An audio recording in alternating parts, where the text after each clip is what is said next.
So this is the iPhone 16 Pro Max, and this is the Nothing Phone 3 that just came out a couple days ago. In this episode, we're going to talk about which to buy.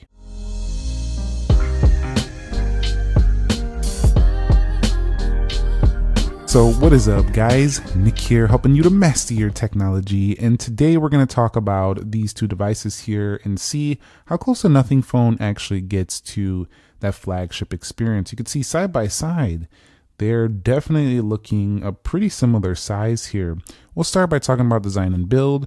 We already know the iPhone has a titanium build with the glass back, triple camera array, Apple logo right there. It's a simple premium status piece. A lot of people perceive the iPhone as the top of the line. That's marketing and branding. They're kind of like that's just what they do. You can see right here we do have the USB-C, we do have a couple of microphone holes and the speaker as well. On the right side, you're going to find yourself the camera control and the power button up at the top. There's nothing, and overall a smooth, clean, refined design over the years. Now, Nothing takes a totally different approach with a more unique look, but also different, if you will. We also do have ourselves the glyph matrix up here, which definitely gives this phone a different aesthetic and just a fun thing to use that we're not used to.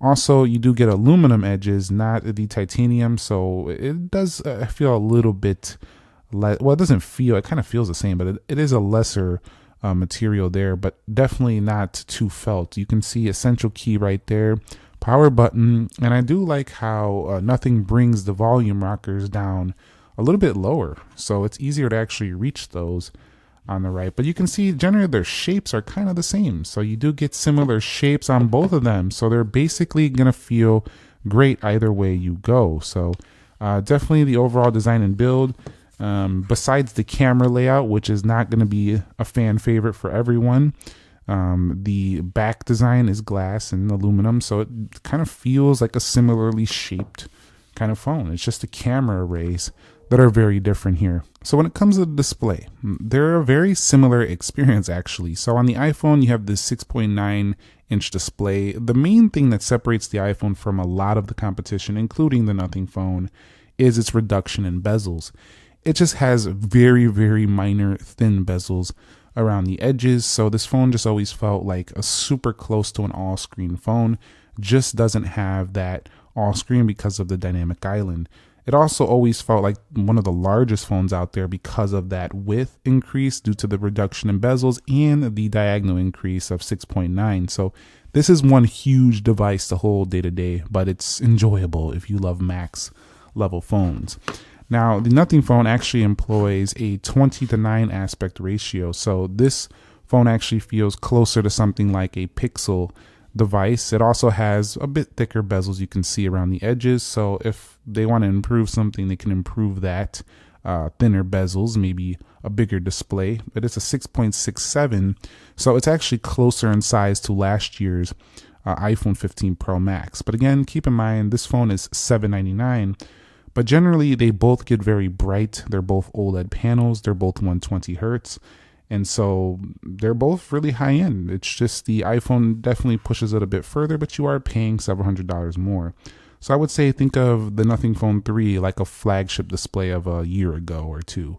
Not 2025 level top of the line, but definitely still a top of the line display that you would have just bought like 1 year ago. So that's what it feels like here on the Nothing Phone. But it's enjoyable because it's smooth and it's a good size. I always like the 6.6 to 6.7 inch range. That's a pretty sweet spot size for people who don't want to go too large, whereas the 6.9 on the Max tends to push it a bit. I'm not saying that's bad. I enjoy it. I'm just saying that there's nothing really wrong with the Nothing Phone size.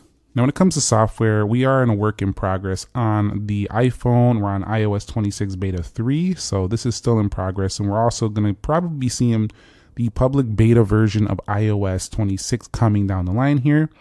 And generally, it's been kind of fun to use. We have the new visual elements with the liquid glass display. It is a bit buggy though. So applications launch fast, like you've seen in my speed test, but I do get some chop here and there.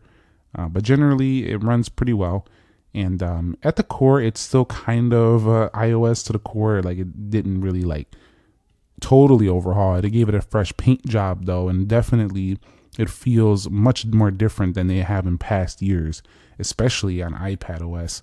But the sub menus and everything definitely updated, and it's going to be a fun update for a lot of people. A huge clock on the lock screen if you want to do something like that. Somebody be like, you don't need a clock that large, but you can do that if you want it. You can get the clear icons. Also, when customizing on this version, you can actually get lighter tinted icons now. So no longer do you have to deal with only dark. You can also get lighter tints. So that's pretty cool. And one thing I like about the iPhone is that the entire app, all of the apps turn that color. It gives it a much cleaner look versus some Android phones that are just going to give us all of the apps that are native to the operating system in that different color, but not the entire system. Now, over here for the software on the Nothing Phone 3, we're looking at this is actually their icons I put on here because I love their monochrome icons. I enjoy them. But you can go default if you want it to look like a regular Android phone here. I'm not going with that. I want it to be clean, minimal, and this kind of look here. This is how I like to use my Nothing Phone. And it's a clean experience. We don't have a lot going on. It feels very stock with just a few add-ons by Nothing, and it's very enjoyable. It feels, the best way I could describe it is it just doesn't feel like overbearing to use. It just feels simple, and I actually think it might be even simpler to use than the iPhone. The iPhone used to be super simple, but now it has a lot of features buried in the software. You can make videos for a whole year covering every single thing that the iPhone offers. So this phone is actually rather simple to use and also has a lot of neat features on board. If we go down here into settings and we scroll down, you'll see we have some special features here, like experimental ones. We do have gestures. We have the RAM booster. We have pop-up view, game mode. So there's quite a few thrown on top of this simple experience. We have the glyph interface. And so, well, this is not anything like over the top when it comes to throwing every feature in the kitchen sink. If you like something that's minimal, clean, and simple, I think you'll like the Nothing Phone. If you like that polished Apple experience with the ecosystem, everything matching up, I think you'll like the iPhone more. It's definitely been around for a long time, so you're probably used to it and know what you're going to get. Also, the iPhone gives you plenty of updates, but Nothing is not a lazy company when it comes to updates. They're listening to user feedback, and they tend to update these phones, the bugs that are happening, pretty quickly. And so you'll notice that about when you're using the Nothing Phone is that I get pretty good amount of updates on this phone. So because they're smaller and they're not as big as some of these larger companies, and they kind of keep their portfolio kind of small. There's only a few of them. There's not too many Nothing phones. They get these updates out relatively quickly. So I've enjoyed that about this phone right here.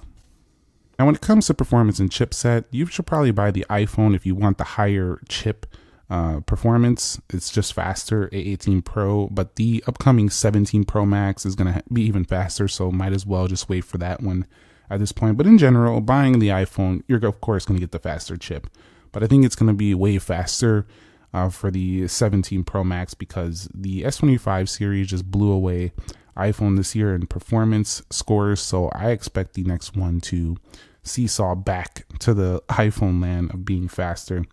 But here's the thing. The only thing you really are going to notice is the iPhone is going to be faster in things like video editing and heavier gaming, but the Nothing Phone can do basically everything a flagship phone can do. So you could definitely even video edit on here, no problem. I'm just saying that this is not going to do those heavier tasks as well as the iPhone, but I mean extremely heavy tasks though. Like the 8S Gen 4 is enough for most of the heavy daily stuff, just not the heaviest of tasks are going to outshine the iPhone, but they'll still run.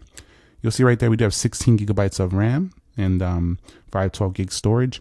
So the main thing I would like to see Nothing do for the next one, if possible, is put the fastest chip on like the Nothing Phone 4 whenever that comes out. That would really boost this phone's like interest. I feel like is having the fastest chip available on it. Kind of like OnePlus did with the 13. They put the OnePlus OnePlus with the 8 Elite. That would definitely be something great for the upcoming Nothing Phone 4 if they put whatever current chip of that time is the fastest. When it comes to battery life, the Nothing Phone 3 is actually a stronger phone in battery life. A larger 5150 milliamp hour battery provides this phone with incredible battery life. Combine that with Nothing OS's simple, clean Android experience, you can find yourself just lasting and lasting. This actually does better than the S25 Ultra as well, in my experience. So this phone is incredibly good on battery life. The iPhone was previously one of my favorite, but I think the Nothing Phone has been outshining me here. And that's even on the stock software, not even just beta. This is better on battery life than both the stock software and the beta, of course. But yeah, just a larger cell, a much larger cell. So definitely better there with battery life. It also does charge faster, and it has SIM card support, as you can see right there. It also has excellent standby time, which is definitely a thing for sure. But the iPhone 16 Pro Max is no slouch. That phone is also amazing in battery life, but the Nothing Phone 3 is just a bit better overall in my experience. So if you do want a better battery life, it's going to be the Nothing Phone 3 in this comparison. So when it comes to the camera features, the iPhone is a simple layout. It's been that way basically forever. You can see a little bit of slowness with the bugs there, but definitely simple layout, 25 times. If you swipe through here on the liquid glass, you'll have all your different modes, and you can see that new effects giving it definitely a different look. You have your styles here, exposures, and definitely everything you need basically in a camera, plus really high quality video, is the iPhone. This is the camera you want for video for sure. Photos are solid as well. Front facing camera, kind of the same it's been for several years, but also very good. There's just nothing bad to say about this camera whatsoever. Even the visuals are pretty good looking. Now, some people aren't going to like the way the cameras look on the Nothing Phone in white. Some people have been saying the phone's been growing on them. There's the periscope camera right there. That's a zoom camera. But let's see without that. That would have looked, but see, that's kind of throwing it off there. So for me, I would have liked a more clean camera, maybe vertically straight across. I know it would have looked kind of like Pixel or Samsung, but like it still would have looked pretty good. If we go right here, I'm seeing a lot of sharpening happening on the Nothing Phone 3, but I'm not sure I'm disappointed with that because I kind of like really sharp photos. That's just a personal preference. Some people don't, but they look really sharp on these photos, almost like they're sharpening them or doing some processing there. The video is also very solid here, 4K 60. We don't have 8K, and you have night mode, slow-mo, pano, and expert mode if you want to do some like pro stuff, portrait. This actual layout kind of looks like the older iPhone look before iOS 26. But if you take a look here and I swipe up here, they have their own styles as well. You can kind of cycle through right here. And generally, I would say the results come out pretty acceptable. They're not no cheapy results. They are pretty sharp and they look good. Let's go over here to the front. The front-facing camera also pretty sharp. Definitely not iPhone good, but it's pretty sharp. These photos also have plenty of options you can cycle through here, and you can do 50 megapixel. And the good thing about these cameras is that all three cameras are 50 megapixels, so they all kind of match up together, which makes everything kind of in sync. You can also hit all your settings from right there in the camera. And generally, I do think that the Nothing Phone, while it can't touch these flagships and overall beating them in quality, it's definitely holding its own. And I don't think it's something that you're going to miss. Like if you get this, they got good enough results for sure that you're not going to be like, these cameras are not good. You're not going to say that. You're going to enjoy it. So if you do want to try a Nothing Phone, I don't think you're going to be super disappointed there whatsoever. Now, the speaker and audio performance was actually better on the iPhone, as expected. It does cost a lot more, but it wasn't horrible on the Nothing Phone either. It's just more bassy, rich sounding on the iPhone. So I would pick the iPhone if you want to buy one for better audio performance coming straight out of the phones themselves. However, you can now get the Nothing Headphone 1, which will match up very well with the Nothing Phone experience. I'll showcase those to you right here. You also do have the AirPods Pro and Max available for the iPhone. You also do have the Nothing Ear, which are the smaller headphones, but you can get these Nothing Headphones 1. They match up very well with that. So definitely you have your options with audio with these two. You have these CMF watches as well, Apple Watch over here if you want to do that. And generally the ecosystem is just a lot more strong on the iPhone because you got Mac, iPad, headphones, and tablets, everything. Whereas this one, you're missing a tablet, and we don't have there's no dedicated laptop, which I don't think they're gonna make. But the tablet, they might make a tablet one day. That would be pretty cool to see a nothing based tablet. That would be amazing actually to see just a different looking tablet. At least let's see if we can give it a shot. That would be really fun actually. Now when it comes to the biometrics, the iPhone has been using Face ID forever and it still works amazing. So what's the point? If it's not broke, don't fix it. But that's what that is. Nothing Phone has also been using the same way of unlocking for a long time. It's also not broke, so don't fix it. But I always like this little circle to go ahead and unlock the phone. I don't know, it just looks clean to me. It looks like what I would envision like a Touch ID in-display scanner would have looked like for an iPhone. Just very clean and simple, but I love it. It's definitely more fun, I think, to unlock the Nothing Phone. You do have yourself the face unlock. You could just bypass lock screen. Not as reliable when it comes to security on that because it's just the camera doing it, but it still doesn't really like get fooled easily. And then you have yourself let's go right here. You have that portion right there to unlock the phone. So a little bit more fun, but the Face ID is more convenient when you have your hands dirty and stuff like that. But yeah, I don't know. I like both of them, but I do think the Nothing Phone has more options to unlock. So you definitely get that. It's really up to you though, which one you want to pick when it comes to bio. And let's talk about the intangible uniqueness. The Nothing Phone is just more unique than the iPhone. Simply is. It just does things different with the glyph matrix. While it could be gimmicky to some people, it tries to dare to be different. It tries to do something different. This light does a recording as well. Right here is a light on the back. Yes, the design might not be for everyone in terms of the look, but it's kind of growing on me here. At first I was like, nah, but like it's kind of growing on me here. In general, I just always liked let's put the cameras aside. I always like how they show the back materials. Like these designs in here are just different. I always like that about the Nothing Phone. Also, I really like where they place the keys. It makes it easier to use these larger phones here. Definitely. They also do have a pretty nice suite of AI features here. If we go to Essential Intelligence over here, they got the ChatGPT integration, Essential News widget, and it's not really hard to integrate ChatGPT, but at least they're putting it there. Gemini key on pretty much all iPhones works better than Siri, that's for sure. But it's just different. It looks so much different in terms of the look compared to most phones on the market. So uniqueness, it beats the iPhone. But the iPhone still wins in the ecosystem overall, the accessory support. The Nothing has a solid portfolio of accessories, but definitely not the full portfolio like Apple has. So Apple is way ahead when it comes to just building out an ecosystem for sure. But when we price in the value for money, I have to say that both can offer up really good value for money. But I think the Nothing Phone holds its own against this top tier flagship. I mean, if you look at it, it's side by side about the same size. Yes, it has triple camera, just like the iPhone. It can actually zoom farther than the iPhone. It has better AI features, mostly just because it's an Android phone.